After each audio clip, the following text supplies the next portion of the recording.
Your aliveness is going down because you are committing suicide in installments. Involvement need not necessarily mean that you have to go and do something. You can just look at people and be involved. You can look at the sky and be involved. You can look at every life and be involved. You can close your eyes and still be involved.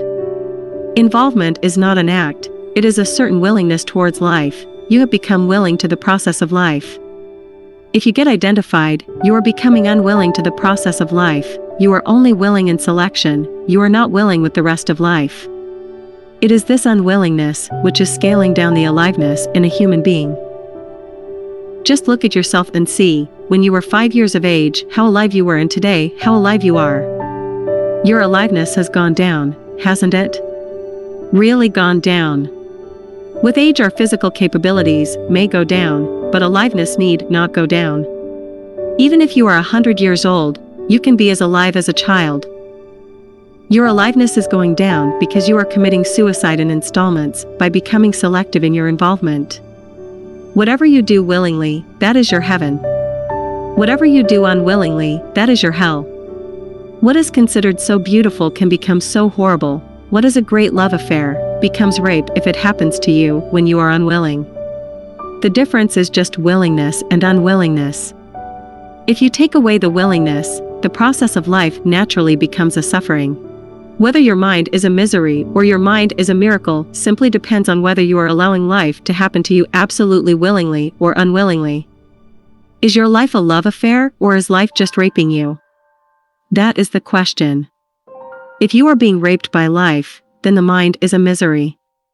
If your life has become a love affair, then life is blissfulness, and the mind too is blissfulness.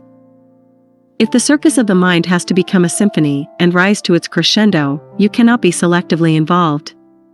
In the circus, the trapeze bars and trapeze ropes are always tied in such a way that the trapeze artists will get to reach each other only if they go full swing. If any one of them is a little unwilling, the circus will collapse. They must go all out, otherwise it cannot happen in a beautiful way. That is so with you also. Are you going all out with life? If you are going all out, that itself will settle the mind. The passion with which you look at your lover or your child, with the same passion, look at the sky, the trees, the earth, or anything. If you have the same passion and involvement with every aspect of your life, the mind is not a misery. It is a beautiful circus. Circus is not a negative word. A circus is a hugely coordinated symphony of actions. And that is how the brain is functioning. The accumulated mass of information is what we generally refer to as the mind, and its activity comes from that very information. This information has a basis beyond your birth. From the moment you are born to this moment, everything that you have seen, heard, smelled, tasted, touched, everything that you have perceived through the 5 sense organs is recorded in your mind. Whether you consciously recorded this, whether it happened in wakefulness or sleep, it is still recorded. This can be very easily checked. Suppose you are fast asleep and somebody says something to you. If we do certain processes, you will see that what you heard in sleep is still there, and you can very easily repeat it. These things have been done as experiments in hypnotized conditions. But in the yogic system, we have always been aware of this. In India, we always knew that the best time to put the best input into a human being is when he is in the mother's womb. So elaborate care was taken about how a pregnant woman should be, in what kind of atmosphere she should be, and under what kind of influence she should and should not come. She was not even allowed to meet certain people. Only those people who were most loving, wise, and intelligent were allowed to meet her.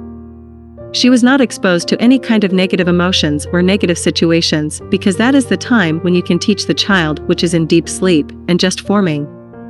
Because there is such a sense of deep sleep, it is very easy to teach. When a person is awake, there are any number of distractions. While you are being taught, you are aware of the body, you are scratching your body, looking around, and doing this and that. But when you are asleep, all these things are absent. Your absorption is absolute.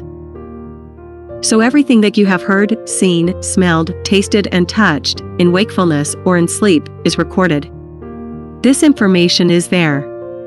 How harmoniously we use this information reflects the effectiveness of the mind. Or how much of a mess this information becomes depends on the ineffectiveness or the mess of the mind. To organize this, people have done various things. All kinds of methods and exercises are being tried out in the world.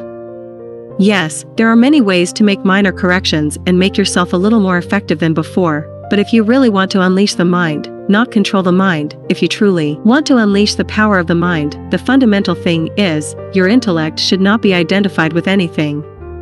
Then your perception comes to such clarity that the mind naturally organizes itself. Nobody has to organize the mind. Only because the perception is so distorted, its function and its outcome are also distorted.